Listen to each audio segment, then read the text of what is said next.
I'd now like to welcome to the stage Vardan Aramyan, who's the Minister of Finance of Armenia. Minister, join us.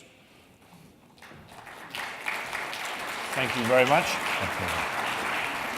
The last Armenian Minister of Finance I met was at the IMF meeting in Hong Kong in 1997. So you have a good opportunity. That was a very long time ago, and he invited me to Armenia, and I went, and I've been looking for an excuse for 20 years ever since to come back, because I enjoyed my visit very much. The IMF is happy with its program. You've had an upgrade or a partial upgrade from Fitch. The World Bank recently said about Armenia that the boost to GDP from first-generation reforms has run its course, though. So do you agree with that comment and the implication that we're now entering a new phase where a different sort of reform and economic policy is required? Absolutely. Actually, one important aspect that we need to highlight is macro policy that we did.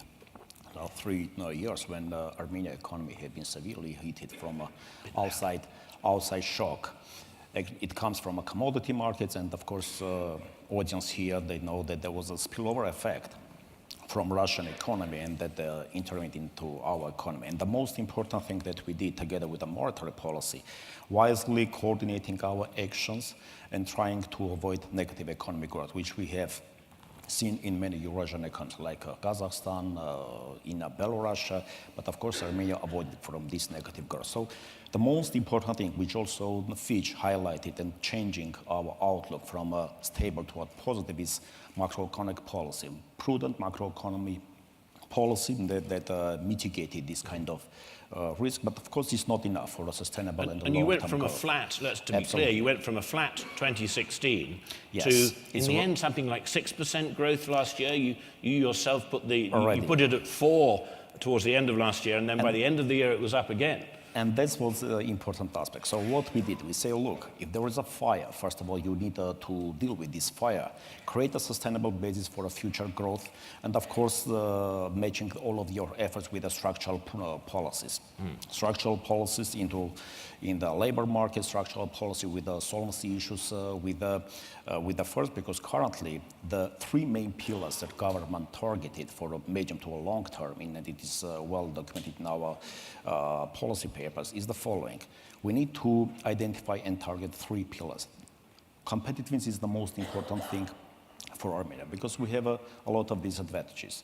Some blockades, that geography, etc., etc. And the only thing to survive and to be in line with the global developments, of course, to remain competitive and do the efforts and the policy that will push and upgrade your capacity for future growth. This is the main thing what we are thinking. And on top of this is a macroeconomic stability. In the micro level, of course, you need to do some of the structural reforms, as I said, in order to enhance productivity. So 3 main pillars in our policy dimension. The first one is economic policy competitiveness, what we need to do in improving business environment, entrance and exit, cleaning up the barriers, making the markets more competitiveness, and of course it will not penalize the economic potential. The second pillar is about the labor competitiveness, because if you do your efforts in the economy and you undermine labor, and by the way, important aspect, whatever, we have a big discussion with our colleagues when many ministers of finance, they try to do a consolidation, this consolidation must be done in a wise manner. Thinking about not for only today, bringing down the debt to GDP ratio, but also thinking about the fundamentals, not to penalize your medium to long-term growth. And it's also about the policies that directed toward labor. And of course, third pillar is a competitiveness of the institutions. Of course, if you are doing your efforts in the medium in these 2 pillars, but underestimate the role of the institution, how effective you can support the real sector to create GDP growth, of course, in the medium to a long term, again, you are going to penalize your economic growth. There's also a good study done by the McKinsey, the institute instigated the whole process of the whole world moving toward digitalization. And if the governments, they cannot catch up this wave, they are also penalizing their potential economic growth. And the third pillar, what we want to do, fastly to digitalize the services that we are providing to to our economy and our private sector. These are three main pillars what we want to do, compounded with the macro policy. Now, I think your budget, if I'm correct, assumed an economic growth last year of just over 3%, and you ended up with 6%. So, absolutely, like Serbia, you obviously find yourself richer than you thought you were. How are you going to invest that surplus? Are you going to invest that surplus in things like the digital initiative you just described? Absolutely, including also infrastructure. Look, there is an important aspect. After the crisis in 2009, there was a good study done by the OECD, which identified that many countries trying to deal with the debt issues, they just shift this burden toward the infrastructure and toward the capital expenditure. And the capital expenditure, they have been downgraded in many countries. Now, what we are trying to do, not to duplicate the mistakes of many countries that are doing, because if you go to the consolidation and you want to diminish the deficit, you need to do it wisely, trying to support the capacity of your economy. And in 2016, what we did, of course, we designed the previously preliminary policy, and of course, main adjustment was toward the capital expenditure. But during the course of the year, we increased the expenditure in the infrastructure, which also supported our economic growth. And in the medium to long, we are going to move to this space, not aggressively diminishing the deficit, but trying to be more conservative in terms of the penalizing capital expenditure. And by the way, we also recently improved and upgraded our fiscal rules. Instead of having the rule on a deficit, we just switched to the rule on expenditure part. And of course, there are some pillars, some aspects toward how we are going to bring down the debt to GDP ratio and creating a buffer. But the most important part of this is more emphasizes that we need to increase the targetness of our expenditure. As you said, of course, saying more finances to the labor market, including digitalization, therefore they need some kind of resource, plus in parallel, taking into consideration the finances and the expenditures on the infrastructure. Because you cannot find any country where you want to catalyze private investment, and your infrastructure is not upgraded so fast in order to attract private investment. They want to see modern infrastructure. And if government is not there in order to create this platform for the private investment, that in the medium to a long term, they should be challenged for the growth. I just want to touch on another very, very important but slightly sensitive topic. Obviously, US sanctions against Russia came into force last year. Armenia has very strong economic ties with Russia. What is the impact of that on Armenia's economy, and how do you mitigate that?